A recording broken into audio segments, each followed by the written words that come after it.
मी कवितेच्या आईला विचारलं, इतक्या अडीअडचणींवर एवढी कर्तबगार मुलगी घडली कशी?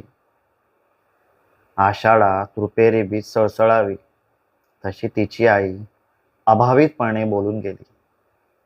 ती पहिल्यापासनं तिच्या पायावरच धावते. साऱ्या साऱ्या उत्तुंगतेचे निष्कर्ष त्या माऊलीनं एखादं ढेकूळ फुटावं तसं सांगून टाकलं. ती तिच्या पायावरच धावते. एकाच वेळी उर्मी, स्वावलंबन, समर्पण, जिद्द. आधीच्या यशात न गुंतता क्षितिजाला कवेत घेण्याची दुर्दम्य होड.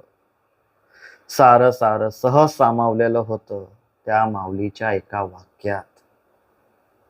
प्रतिकूलतेच्या शेकडो स्पीड ब्रेकर्सचे पंख करून भरारी घेणारी ही जिद्दी मनं इतिहास घडवतात.